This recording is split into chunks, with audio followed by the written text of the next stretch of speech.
All right. Hello, everybody, and welcome to Geopolitics and Money, formerly known as Geopolitics in Conflict. Hi, Elizabeth. How are you? I am doing great, and I am very, very interested in this topic. Well, indeed, because this topic, in my opinion, it's going to define the future of AI moving forward. Absolutely. That is why this is so critical, and especially the United States, which is going after the AI race like it's the freaking space race, because it is. In fact, I actually think it's more important than the space race. So the US is trying to be as competitive as possible, and kind of in true US fashion is trying to step on whoever it can to kind of get there. But it's a little bit more complicated than that. So I don't want to say, oh, US bad, whatever. It's more complex than that. Well, good. So first of all, welcome our viewers from around the world. So good to see you as always. If this is your first time here, by the way, so please make sure to subscribe to this channel here. So anyway, we're going to be talking about, as I mentioned, about the microchips, but specifically we'll be focusing our conversation on two main things. One of them is Taiwan, and the other one is Huawei. And this will provide you an idea as to where things are headed regarding this microchip war that has started with China. So apparently, it looks like the US now has almost no other alternative but to depend on Taiwan for it to make half of our chips. And this was according to Commerce Secretary Lutnick. So this is why now Washington is demanding that Taiwan move investments and chip productions to the US, which, in my opinion, and correct me if I'm wrong, Elizabeth, in my opinion, we don't have the infrastructure, we don't have the manpower. Right. Okay. So let's dive into this for a second. Let's first take a look at what Secretary Lutnick actually said, because this is sort of what created the ripples of this sort of over the weekend, because everybody is talking about this right now. And there are a couple of really important things. One of the other things, David, that I wanted to talk about a little bit later in the show is that the United States isn't just so obviously Taiwan responded, and we'll talk about that in a minute. But responding doesn't mean that's what it's going to be. This is not the only place that the United States is actually going for chips. And I think that the thing that we're going to talk about with Intel a little bit later is maybe actually more interesting than this. But let's listen to Howard Lutnick right now. And I really like what this interviewer oh my gosh, sorry guys, brain today. I really like what this interviewer says, because she brings into question she really asks the right question. So let's look. Imagine though, on this question of protection, that they would be worried that if they lose that 95%, we would be less likely to protect them in the event of China, for example, taking military action. Is there some kind of security guarantee that they can expect in this trade deal? So in the trade world, it's called the silicon shield. Like, we need their silicon, the chips, so badly that we'll shield them, we'll protect them. And so my argument to them was, well, if you have 95%, how am I going to get it to protect you? You're going to put it on a plane? You're going to put it on a boat? We need enough production. So the idea that I pitched them was, let's get to 50-50. We're producing half and you're producing half. We're still fundamentally reliant upon you because we can't live without the other half. But if we have half, we have the capacity to do what we need to do if we need to do it. So that's our thinking. And that has been the conversation we've had with Taiwan, that you have. Okay, so that may have been the conversation with Taiwan, but that is not what Taiwan is saying the conversation was. Yeah, that is correct, because the idea that Lutnick is saying to the Taiwanese that you have to understand, I'm paraphrasing his statement, you have to understand that it's vital for you, meaning the Taiwanese, to have us produce 50%, which the arguments sounds like, because if I were Taiwan, I'll take a step back and think about, well, wait a minute. If I turn over half of my production to the Americans, what am I left with? And the idea of the securing or coming to the defense of Taiwan in case of a Chinese military, first of all, there will be no Chinese military action in Taiwan. When I was in Taiwan last year, I asked people this specific question, even though some of them felt uncomfortable even talking to me about it. So the idea where I see it happening, which China made it clear and put it on the table, is that if the representatives in Taiwan go ahead and declare independence, which, by the way, we told Taiwanese politicians whom we give them the script, do not say that or do that. That's the only. So you brought up a good point about the interviewer bringing that point, but his response was kind of ambiguous and vague. And the idea of highlighting we will come to the defense of Taiwan, it's nonsense to begin with. We are not going to do it. The same applies to Philippines. The same applies to Japan. The same applies to South Korea. Well, the question that she's really asking, like, yes, you're absolutely right. She's directly asking the question of, the whole defense issue, right? Like if China invades, and for those of you who are listening, I'm putting little rabbit ears around it, right? Invades Taiwan. But if there is no issue for chips, there is no invasion. There is no reason for the United States to be involved with Taiwan. And there's no reason for China also to be involved. Because if you look at what the actual conflict has been about, it's been about chips.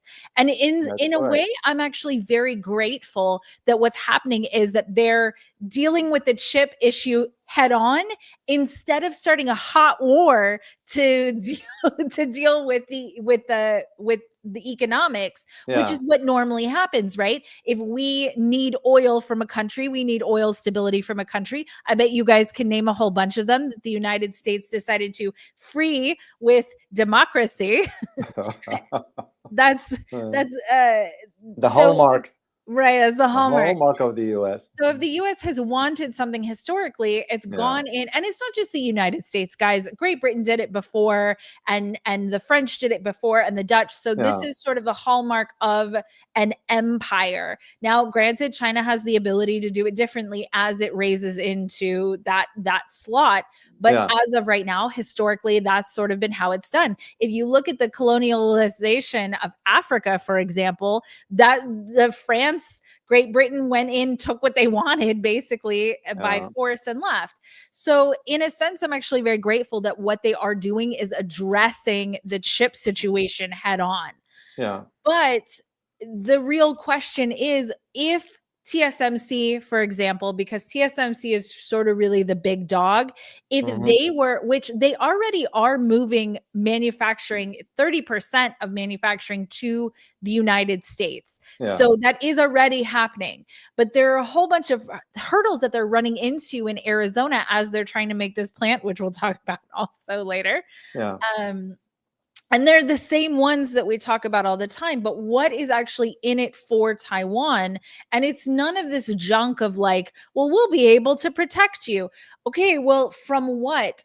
So what is really in it for Taiwan? And if Taiwan was really that desperate for that level of protection, then they would not have said, no, this is not happening. We're not in talks about this, which is how they did respond.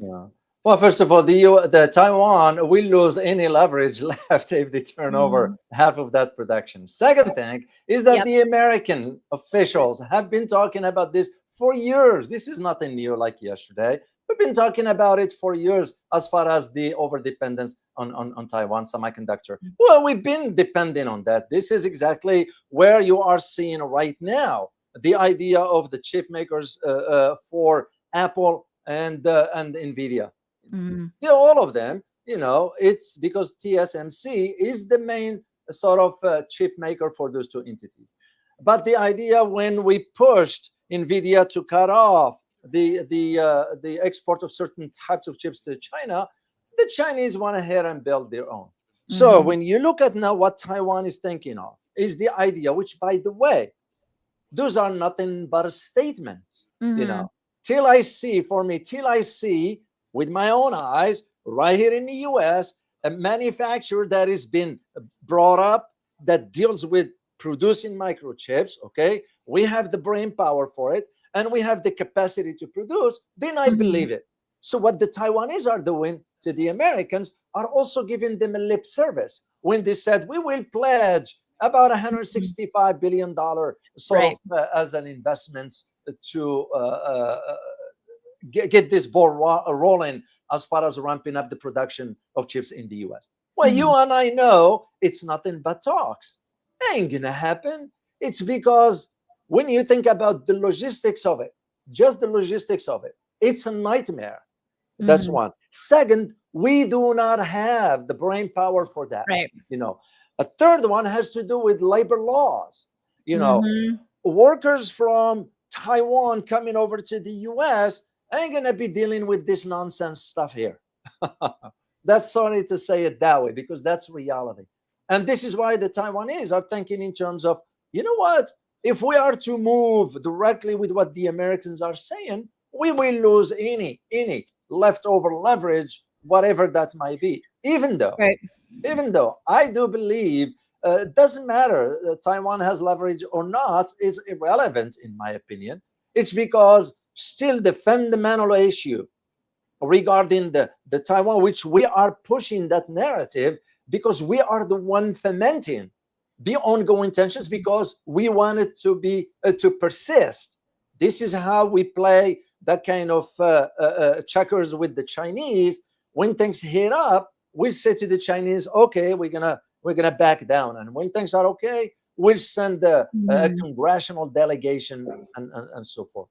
And this is why you have right now Washington sort of it just stating anything comes out of Trump administration is nothing but hypes. Are you truly gonna believe what Trump is saying? I mean, come on. No, but I will say that administration is putting their money where their mouth is in terms of chip investment and in terms of AI investment. Now, that may be the only thing. Okay, that may be the only thing that they're putting the money where their mouth is, but that is happening. And so, although I definitely think that he's good, this is going about it in the wrong way, and especially so. I put this up on the screen a second ago. I'll put it back up. So this is from. Let me see. Let me put this back up here for you guys. So this is from the Taipei Times, right? So this was disseminated in Taiwan. Taiwan has, quote, never made any commitment to a 50-50 split on manufacturing chips. I would not agree to such terms. So that came from the vice premier, Cheng Li-chun. So this is a little bit embarrassing, right? For the Trump administration, basically, for Howard Lutnick to come out, for Secretary Lutnick to come out and say, yes, we're doing this, we're in talks. And Taiwan is like, no, we're not. What you're talking about. It's because Taiwan realized that if they do that, there will be no leverage left for them. They don't have any leverage right now. Go ahead. No, go ahead. The only thing, you're absolutely right, David. The only thing protecting Taiwan right now is their chips, is the fact that if either side were to attack it, neither side would then have access to the chips it needs for AI. Exactly. And that is the whole idea of where, for him to, mention it as, yes, TSMC, it's a major supplier that has been for many years around the world. It's no secret about that one.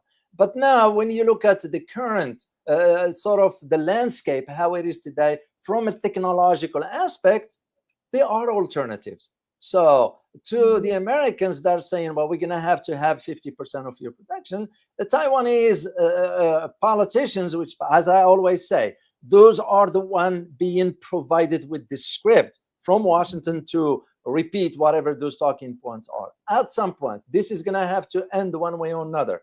And that way it's going to end is it's same way it's going to go as in Hong Kong. This is how I see it rolling.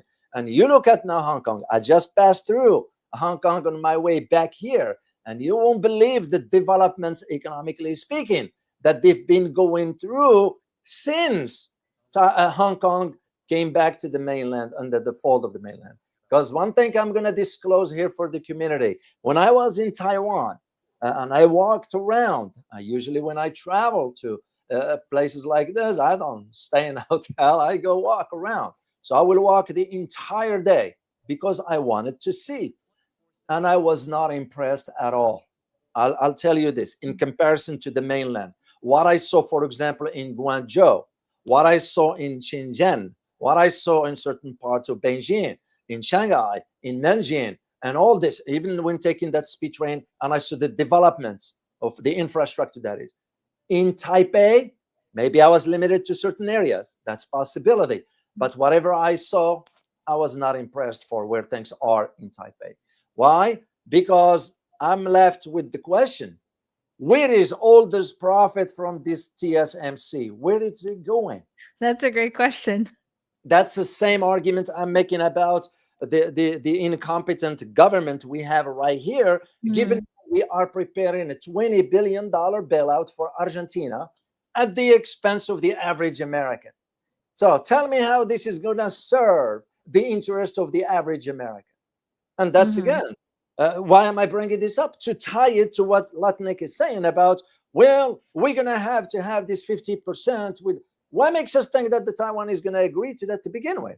And second, even if you do the 50% investments here, do you have the necessary infrastructure to do?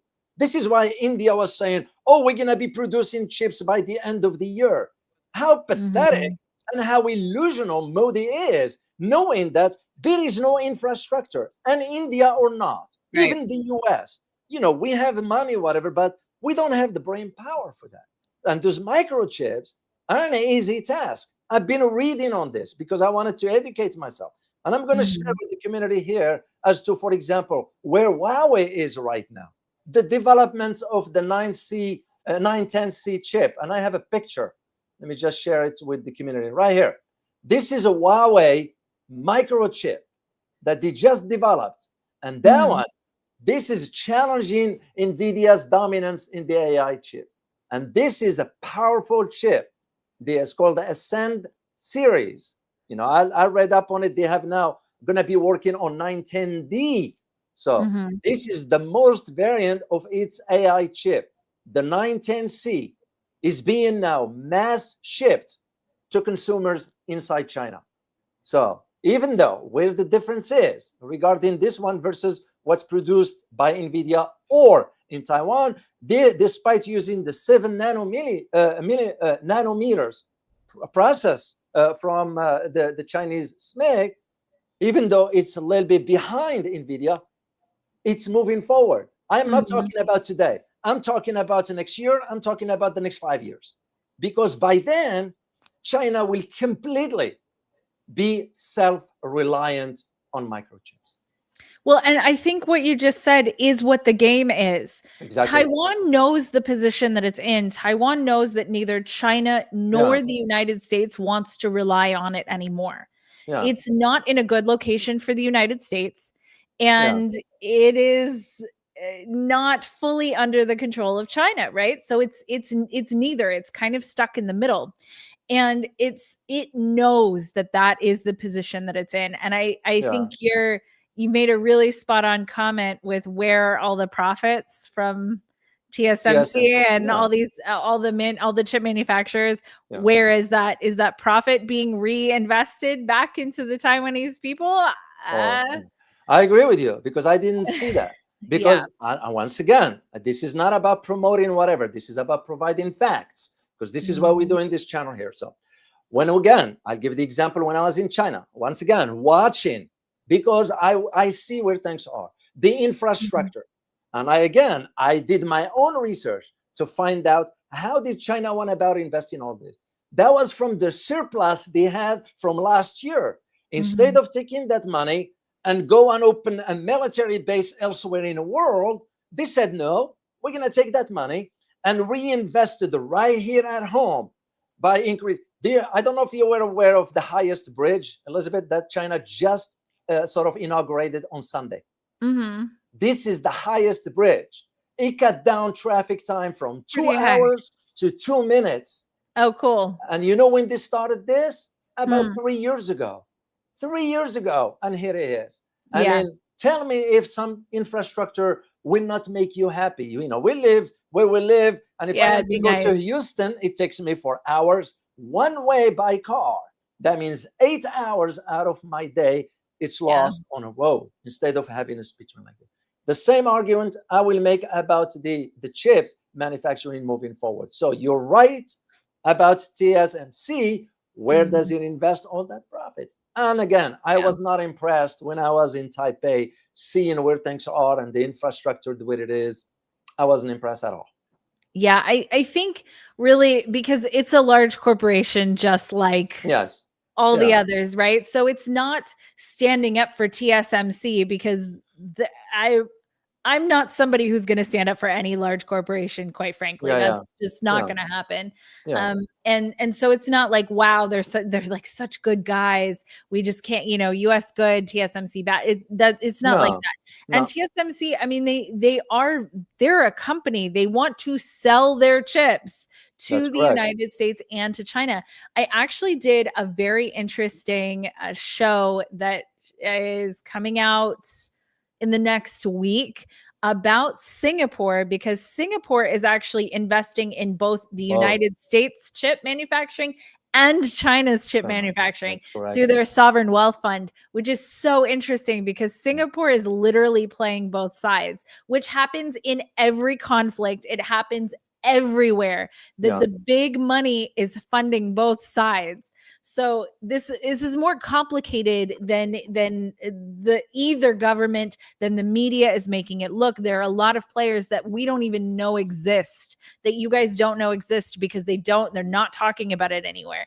So, but this really is the race. And as we're talking about bringing manufacturing back to the United States, because that's the big talking point, right? It's the big talking point with the Trump administration. It's the reason that there are tariffs, et cetera, is to bring manufacturing back to the United States.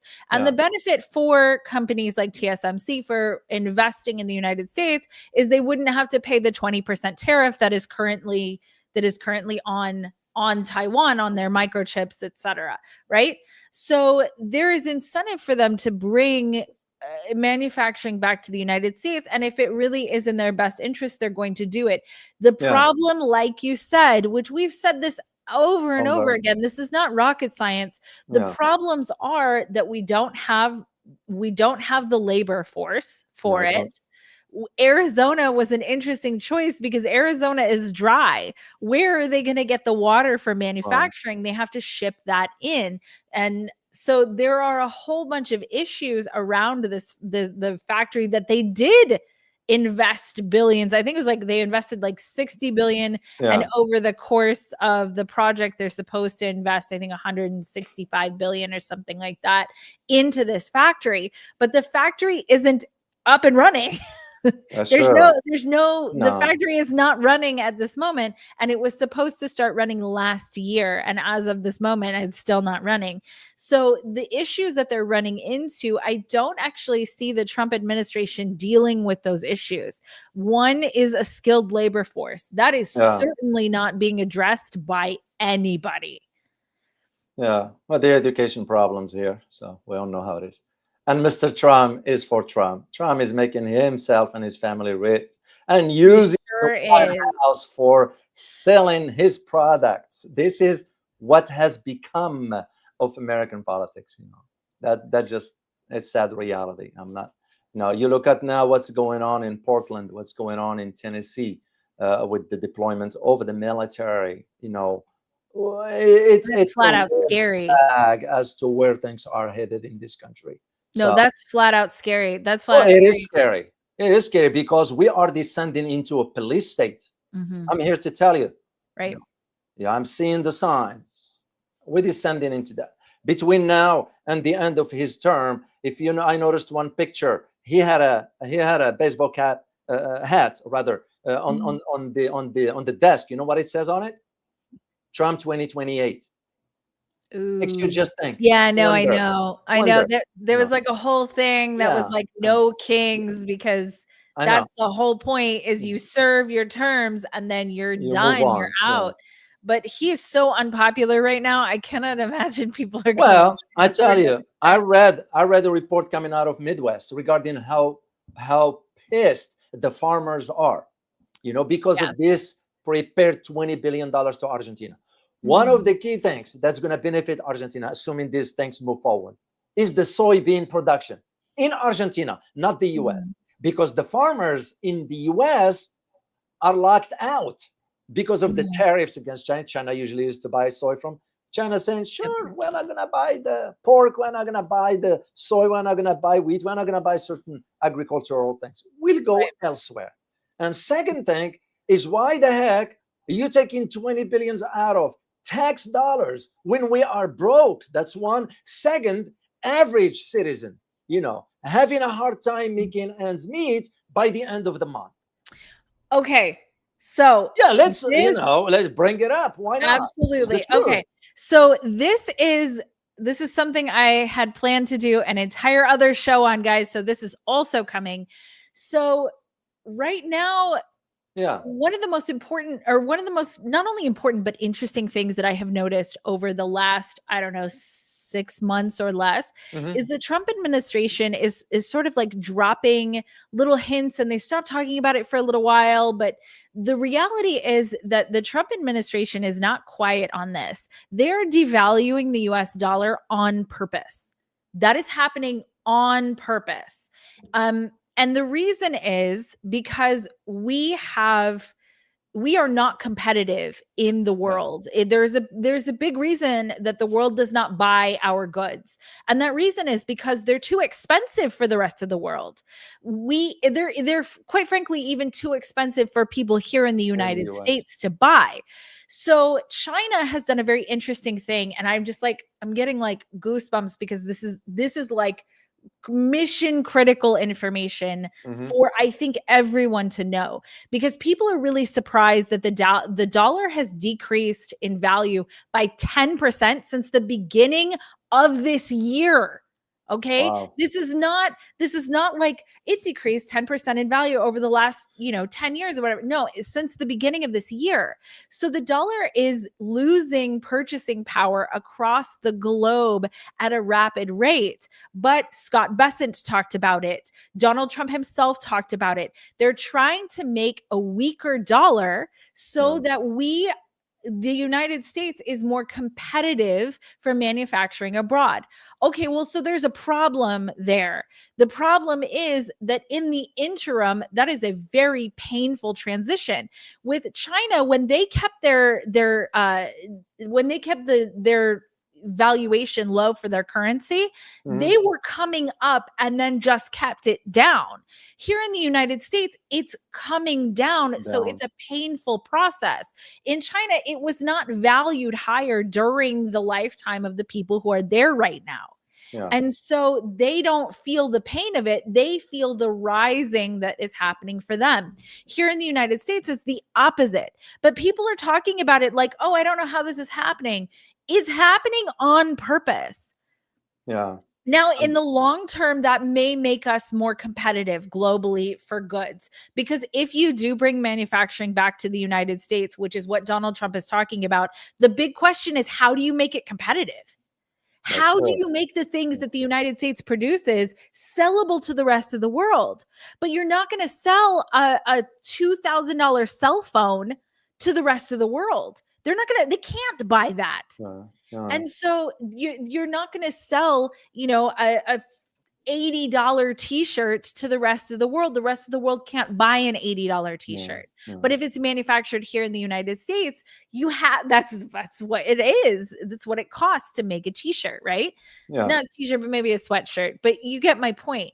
Yeah. And so since the goal, at least as it's stated, is to bring manufacturing back to the United States, there are a whole bunch of these issues, because I believe it's not actually going to be workers in the United States making these things. I think it's going to be AI. and AI robots, and then people are going to be managing the robots. There's going to be a handful of people that are managing that, and you can already start to see that, because here in Texas we have the first completely robotic McDonald's. There's, I think, like one guy working there, and then the entire rest of the chain, the entire chain of making this gross food. It is gross food. Do you know, Elizabeth? There's only 34% of meat in that so-called burger. 34. I'm shocked it's that high. And the rest is just junk. So to our wonderful community, because we love you so much, be careful about eating this kind of junk food. McDonald's, Burger King, Taco Bell, and all that Chick-fil-A, whatever they call that. Stay away from that for your own health. Well, and just this is a side, but take a look at the manufacturing process for that food, because you're like, oh no, it's just grilled chicken. No, it's not. Go look at the manufacturing process for that. Go look at everything that was put into that chicken breast before you ate it. So other countries won't accept our chicken because it's like smothered in chlorine. Like it's a whole mess. But the point is, if we have robots manufacturing everything, and this is not, even 10 years ago, this probably would have been, oh, it's science fiction. Oh, this is conspiracy, but it's happening in front of our eyes. Right. Yeah.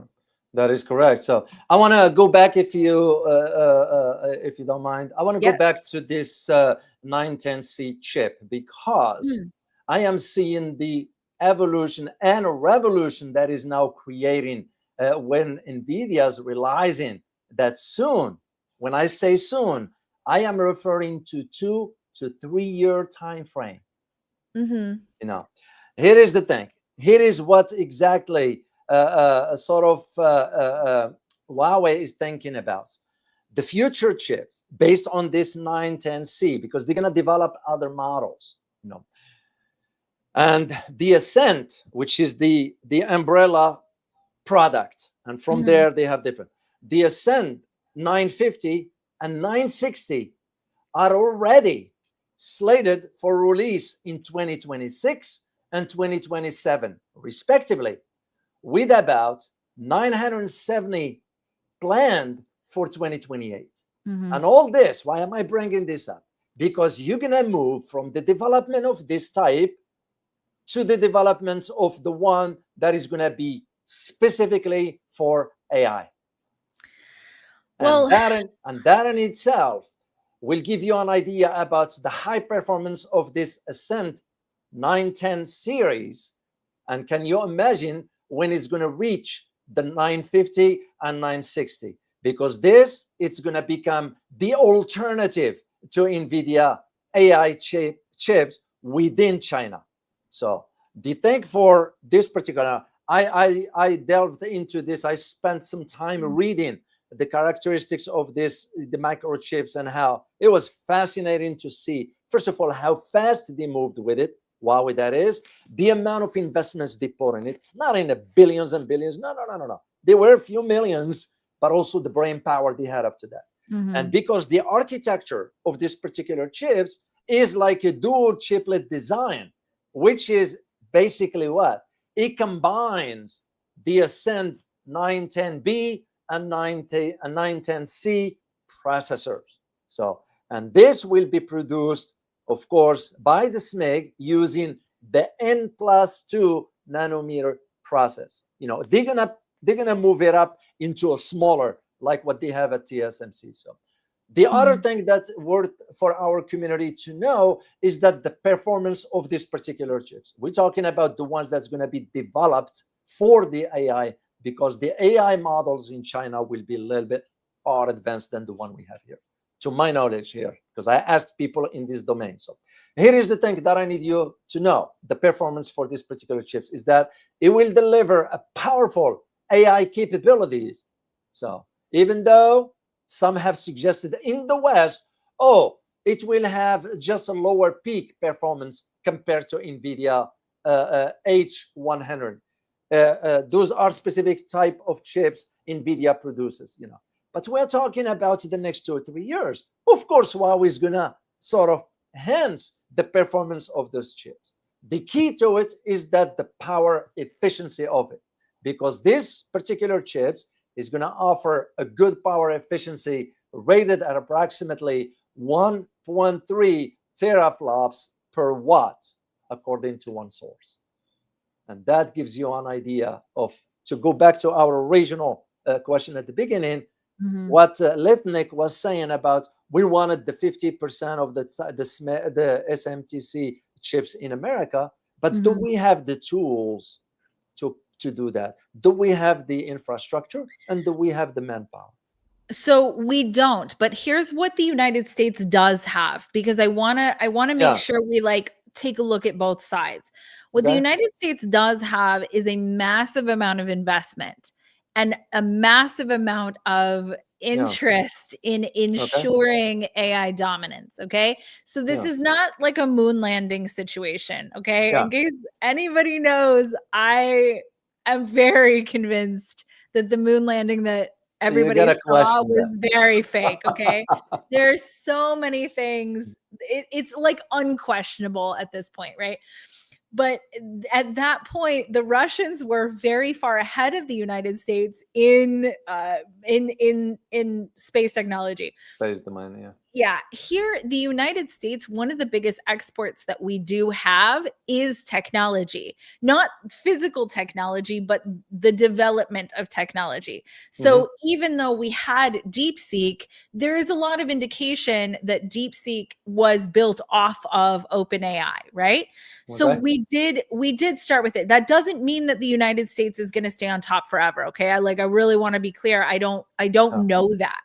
What I do know, though, is that even though it's a massive amount more expensive to develop here in the United States, that money is coming and that money is here. And so it's not like the US is just like rolling over and is like, okay, well, I guess you guys can have the chips and China can just win or whatever. The United States is actually very competitive in this area, and to the point that it's actually terrifying. I mean, the amount of AI surveillance that there probably is, quite frankly, is horrifying at this point.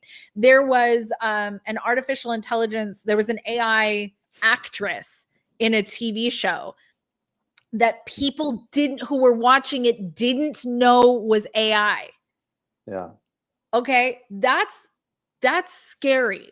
So there's a lot of scary pieces of this, but the United States is very competitive still in this area. So I don't want to say like, because TSMC isn't coming out and Taiwan isn't coming out and saying, we're not going to sell you the chips. They clearly are still going to sell the chips. And if at any point it becomes financially better for them to onshore to the United States, that's what they're going to do. They're not driven by some kind of morality of like the United States shouldn't have half of the chips. They're driven by it financially doesn't make sense at this particular moment. And they have some kind of leverage. They need some kind of leverage still over the United States. And that is a massive amount of leverage. They hold the cards right now. And I don't blame them necessarily for not wanting to give the cards over. But TSMC is not the only, and Taiwan is not the only player in the game. China has players on its side. The US has players on its side. And so it too, both countries are becoming less and less reliant on TSMC and Taiwan, even if that's a ways in the future, like you said. Yeah, I think for us, we wanted to remove that leverage that Taiwan has. That's the only way I can look at it. So knowing that it will be a while for us to reach that capacity of producing a certain aspect. I mean, when you compare that to, for example, because I am already, as I said, I delved a little bit deeper into, which was a surprise to me because I usually don't do that in domain of technology, whatever. But I needed to understand how is that going to impact the geopolitical trajectory moving forward, and of course the global economy. And to my knowledge, I found out that through that little research that I did, that Huawei planning the production of about 600,000 Ascent chips of 910C by 2026. And why is this, in your opinion? Is as a question, is because what Huawei is doing, which is of course that it's China writ large. What they wanted to do is they want completely block NVIDIA in the Chinese market. Well, and that makes sense because this is just it's just corporate interests battling over markets. Yeah. That's flat out what this is. It's not some like I think a lot of people are addressing like morality to it, or this is better, or this is better.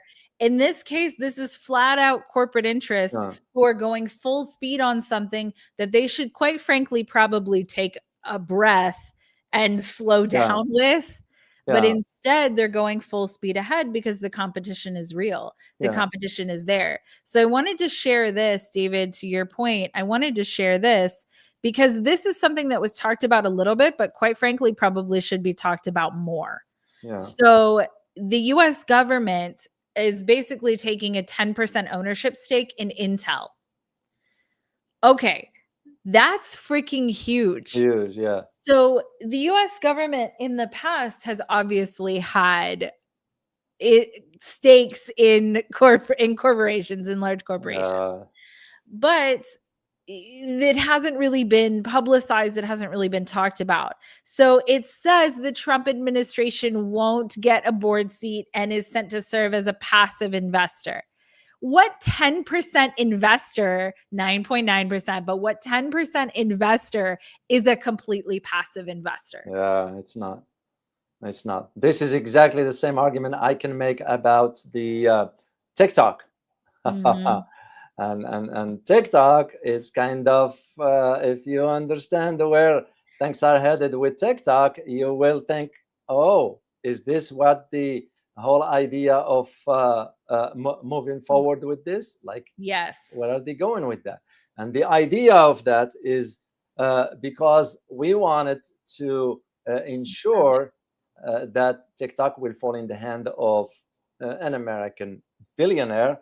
Just in this case, it turns out to be the Allison for Oracle.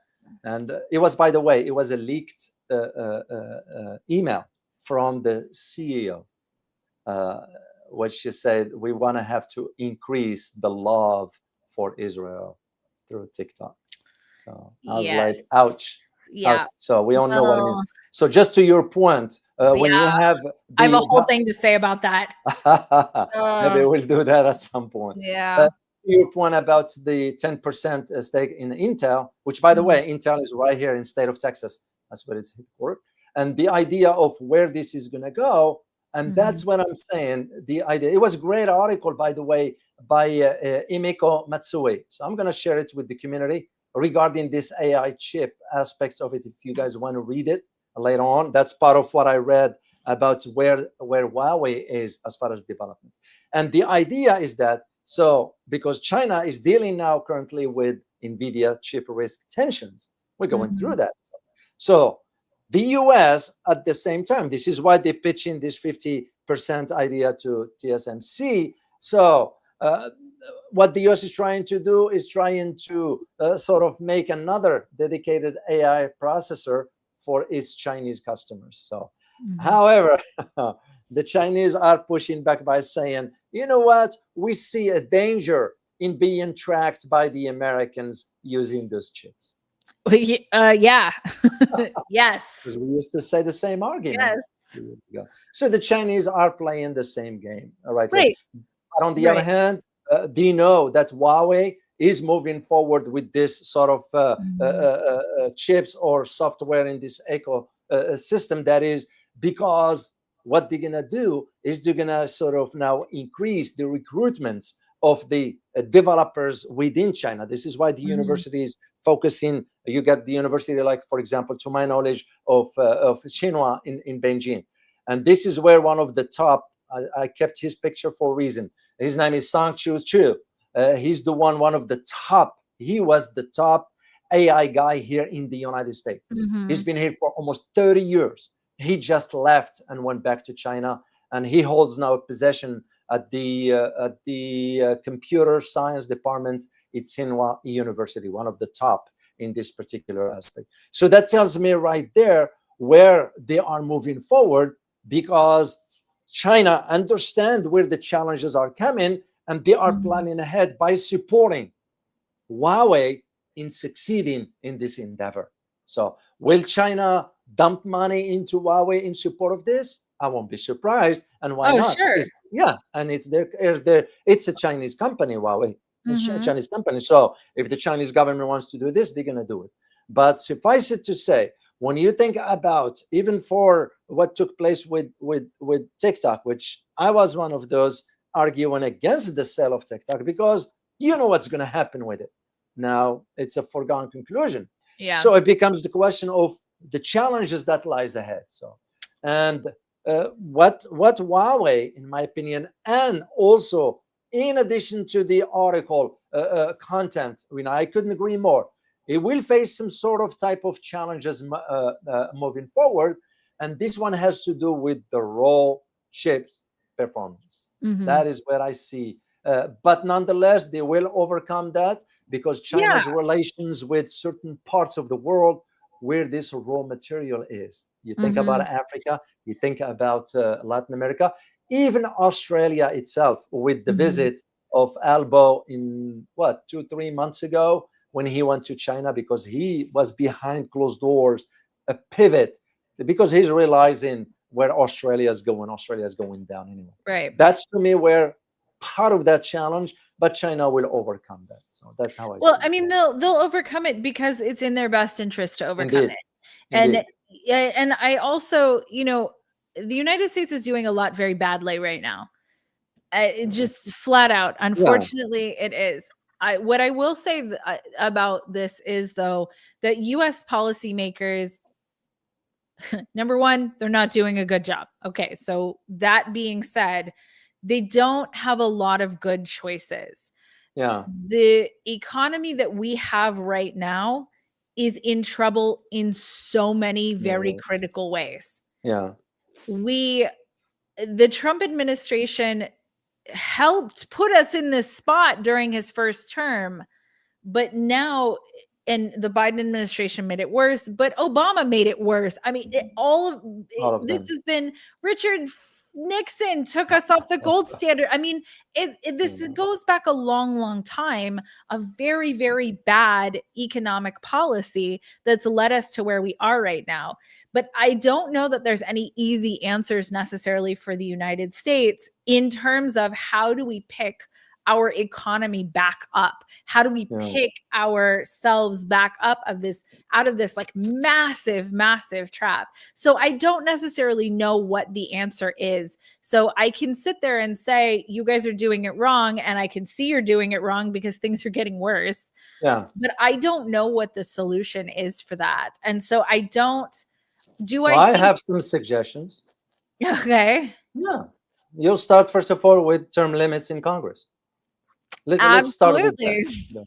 And second thing, you're going to have to do a major overhaul of the tax system in the United States.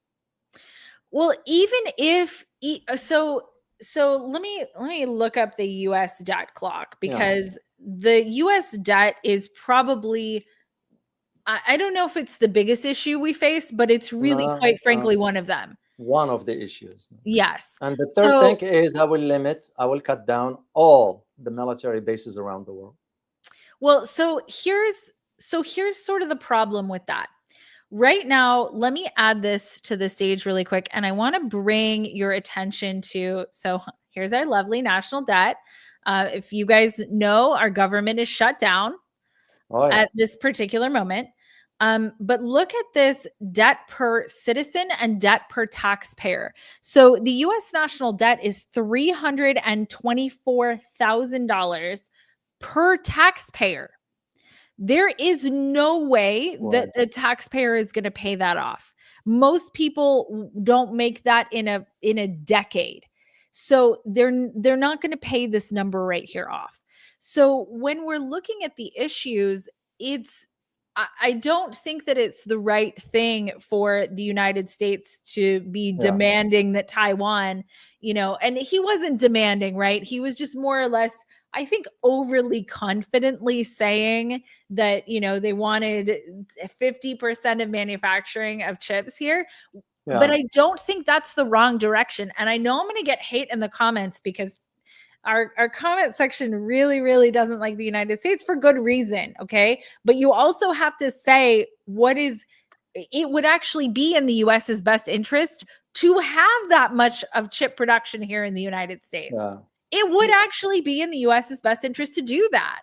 Yeah, And I but the know I'm gonna get reality. hate in the comments for saying that. But Well, the US because has what you to- no. I see where they are coming from, and I have to disagree with you on this. Okay. When you say a statement like that, you are almost sidestepping the facts that we will not be able to do that given the current system how it is.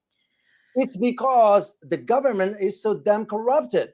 For sure. I know what you mean. It will work for us if we have a competent government, but we don't. There is no way. We don't have the infrastructure. For sure, we don't. We don't have the brain power, and that's exactly what the viewers on the chat box are commenting. It's not about you. It's about the fact that when you say something like that, the reality of the facts do not support that argument. I'm not saying that number one, guys, please do not. We do not have a competent government. Okay, flat out. No, we don't. I think the current trust in government level is only like 22% of people trust the government, and I don't know what those 22 people are thinking or do. Like they are blind. Okay, so I will never argue that we have a competent government. Or that we have had a competent government probably as long as I've been alive on this planet, okay? So I am certainly not going to argue that. What I will say is that just like everybody else, the United States has a right in a good and positive way because the United States has gone after its interests in horrible ways in the past, okay? But the United States isn't necessarily in a position to boss TSMC around. They're not in the position to boss Taiwan around. In the past, they probably would have done something like, oh, who knows, imploded or exploded their economy, right? Or they would have started a hot war over it. But right now, the US isn't in that position. And quite frankly, thank God, because it would probably have gone a similar direction as Ukraine. But it is in the US's best interest to actually have some things that we manufacture here. The United States, part of the reason it's in such a bad state, and it put itself in this state. I am not arguing that it did not, but we live here. So there has to be a reality about, okay, the United States doesn't produce anything. That's a flat out fact. Okay. Do I think the way that the Trump administration is going about this is the right way? No, I don't think that. But if the United States is to build itself back up, I do see the merits in the United States manufacturing things again. We are far from that, though. That's true. We are perhaps too far from that. But the United States being a productive member of the global economy, I think is what everyone wants. It isn't. It is no longer that the United States is the hegemony. It's just not, right? Well, the world has changed. The world has absolutely changed. And quite frankly, I think that's a good thing. Because not having one big bully on the block means that everybody else kind of gets a fairer shake. So I do think that's a good thing. But I can't sit here and say, I want the United States to fail. No, we live here. There are good people here. And so there really merit in bringing manufacturing back. Now, I think if I was Secretary Lutnick, that I would have talked to Taiwan before I said that. Okay. Like I probably would have talked to them before I said something like that. But I do understand what they're on the surface trying to do. I don't agree with it. I don't think debasing our currency is a good thing. I think it's a really bad thing for most people. But it's what they're doing anyway. And at least it's under the guise of trying to save the United States. It's not working. But no, it's not. At least it's under the guise of it, I guess. Well, it's going to have to start with a really doing a top to bottom, not assessment, but rather a review of the entire setup of the government. Because now you're talking about the system in itself. That I is now the know. flood are coming out. You start to see what this goes beyond just the representatives, the corrupted members of Congress, whatever. Which to me, you also start with that. But I said, put a term limit and investigate this wealth of these members of Congress. And if somebody, Absolutely. yeah, look at what China just did to the guy the former agricultural minister. He's gonna Right. be, Yeah, I mean, I'm in absolutely. support of something like this. Is not about being heartless, whatever. It's about the fact that public trust has been betrayed. Right. You don't take money when you are a representative in the government like that. So Well, we and don't have a system like that. we don't. We won't allow a system like that because corrupted Congress would not approve it. That's the thing. Well, I mean, That's those what are I'm the saying. people. Those are the people that would have to approve it. Is the corrupt people that's what I'm that are saying. benefiting from it would Yeah. have to approve it. That's what I'm saying. You need to change the system in itself. And once I agree. And how you do that? And I only give the example of a house because I can't say the term here. If you have a house and you start to see so many cracks, you try to fix it, and the cracks come back up, you reach the conclusion of it's time to demolish that house and rebuild. Sure. But you're going to rebuild it not with the same ingredients, not with the same structure, not with the same blueprint you did earlier, because you're just replacing one with another. You're going to reinvent Right, but here's the thing. So first of all, I don't actually think the system is going to collapse. I think the system is going to transform into something we like less than this. Oh, it's already going that direction. It is. It's already going that direction. But I don't think to be clear, I don't think it's going to collapse. I think it's going to transform into something worse. So, and that worse thing, I think, is some version of central bank digital currency, whether it's the stable coins, whether it's something else, but some form of monetary control. I do think that and I think this is consensus across the board, is that 4 out of 5 people will not have a job. Yeah. And so in that case, there's universal basic income. And I think this has to be talked about, because I think there's still a lot of people who are very asleep about the role that AI is going to play going forward. Like, yes, right now, most people know of ChatGPT, but I mean, if you look at Amazon is going primarily robotic. A lot of these big companies are getting, I mean, the entire gig economy, which is a large percentage of people's income. And it's the way that people make extra money if they need to. The gig economy is freaking gone. It's going away. Self-driving cars, they're by us. They have you seen the drones, Yes, David? I do. Yeah, when I drive by. And actually, I saw one last night. I did too. I was like, what are they doing? Oh my God. I don't know that there's anything more dystopian than that. It looks terrifying. And it has the big like metal tendrils that are coming up. Yeah. Oh my gosh. We might, you know what? We'll take a picture and maybe I'll put do it that in the next community. time. It is so dystopian looking. Yeah. But there are large swaths of the economy where people are just flat out not going to have jobs. And so what do you then do with those people? So I think there's a really big reality past where we are right now. I think we're headed towards universal basic income. I think it's almost impossible not to get there. And then the world looks very, very different than it does right now. And I don't think that's that far out. That is true. Well, on that note, we're gonna see if there are any questions here, by the way. Oh, hey, we haven't asked for questions in a while. Yeah, let's just answer some if there are any. TJ says, "Welcome to District 9." Man, when I saw that first drone thing, because they're not pretending it looks like trees. No. It's creepy. They have these big metal spikes that come up out of the drone thing. I was like, dude, it's not worth it. Send them back. That's true. Let me see if oh, by the way, before I forget, guys, just to let you know, tomorrow, just if you want to, I will be doing a live stream about Donald Trump's plan for Gaza. So here's the link, what you need to understand about that tomorrow if you want to join me. Man, the plan they have, it's unbelievable. It's unbelievable what they're going to be doing. You know what's sad about it, Elizabeth, is that some Muslim countries agreeing with that. Yeah. Yeah, Well, I never trusted those anyway. Anyway, it's kind of they just using a religion to their advantage. So yeah, I think about this actually a lot, and I think a lot of people think about it a lot and don't say it. yeah, But you know who's in charge based on who you can't criticize? yeah. And who can you not criticize? I mean, TikTok was purchased over this True. topic. Yeah.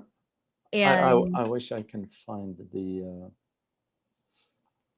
I don't know where I put it, but we have a question. I know there's like a lag for when we say something versus when you guys hear it. There are a couple. Oh, wow. All right. yeah, I found it here. By the way, as I said, the leaked email reveals the plan to boost support for Israel via TikTok. Are you surprised? Are you surprised literally at all? I was hoping that they won't sell it, but anyway, it's done. Questions. You want to take some questions? Yeah, sure, for both of us. Yeah. Okay. Another one is very funny. Okay. Do you think UBI would actually be passed by this government or any form of it?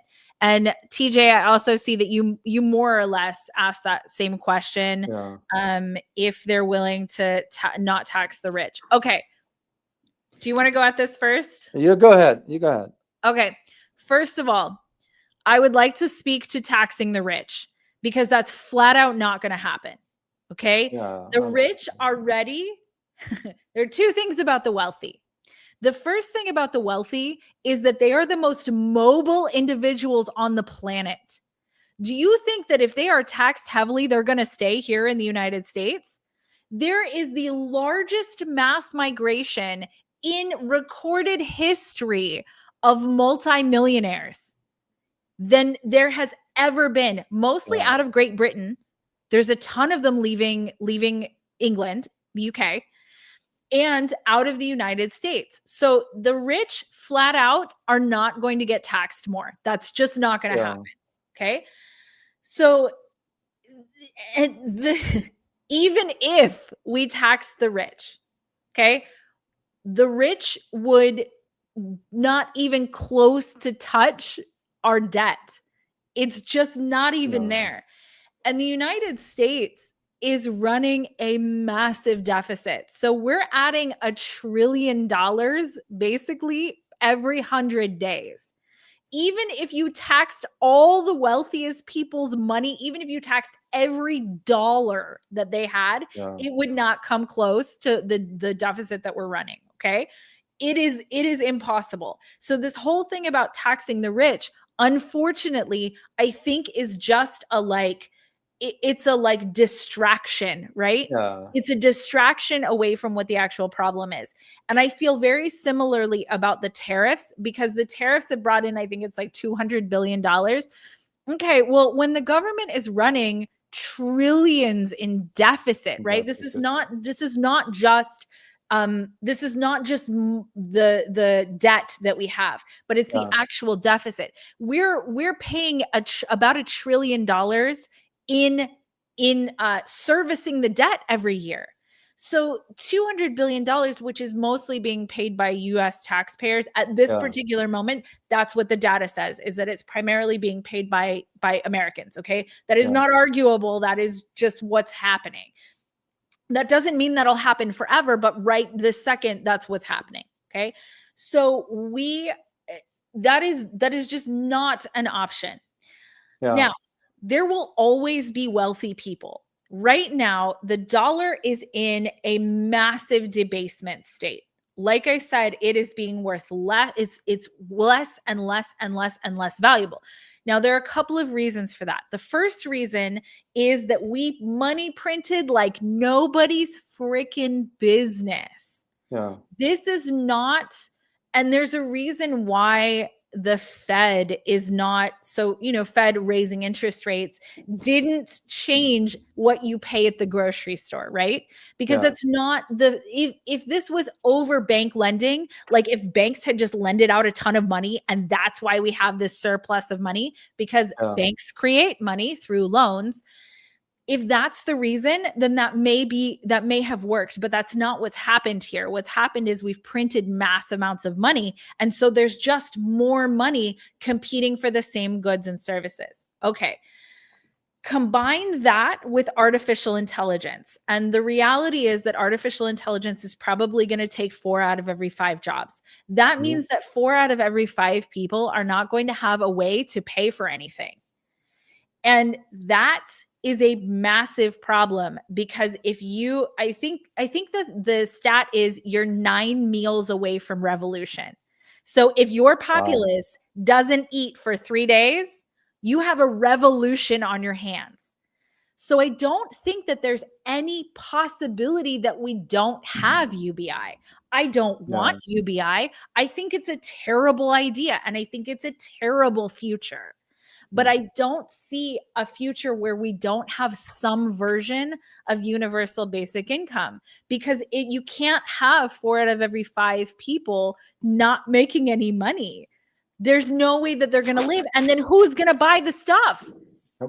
Yeah, that's true. Stuff? Well, you look at Europe now. Europe is crumbling. So that's... All right, let's say thank you to Francis Tango. Thank you so much. And you got a question. All U.S. presidents are war criminal. It's true. It is. Yeah. It is. I'm not laughing out of laughing. But no. Yeah, laugh so you don't cry. Like, it's because of what the involvements that's been. So thank you very much, Francis. A question from Army with Harmony. How long can federal workers survive without income? How many served in the military? That's a good question. For this one, I can tell you one thing, because during my time in Washington, I know it was a shutdown one time, but it didn't apply to us at that time. So of course I didn't talk about that because it was sensitive stuff or whatever. So it doesn't go across. Even though you hear the shutdown for federal employees, it might not work for certain entities that could include the military. It could include the military, but the shutdown in itself is bad news to begin with. It tells you right there, the interest has never been about the welfare of the people, but rather the political bickering that exists into the system. Absolutely. And David, you are very right. Like, this is one of those hot button topics that it's the right side's fault, it's the left side's fault. Well, that's correct.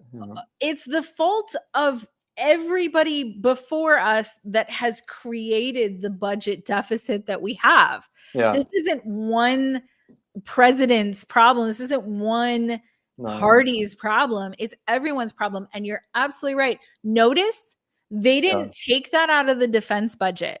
Oh, no, they won't. They didn't take the money they needed out of something else. They looked to federal workers.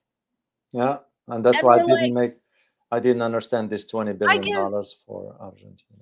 No, but that's what I'm saying. Yes. So take that and pay your people, pay your workers. But it did not come out of anywhere else. Notice. So while one side is blaming the other and the other side's blaming the other, notice neither side took it out of the projects they wanted. It's a show. You know, one thing I know about what's going on in Congress, especially for the sometimes behind closed doors, there are certain chambers inside Congress. Just to share this, not even C-SPAN is allowed, and you know C-SPAN is always in Congress.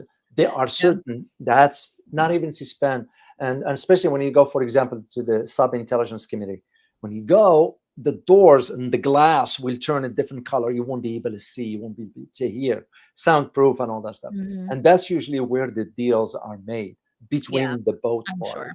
So two faces of the same coin. They just we'll answer one last question here from Rapples 1. I heard the plan by Trump was different, and that's the one Arab accepted.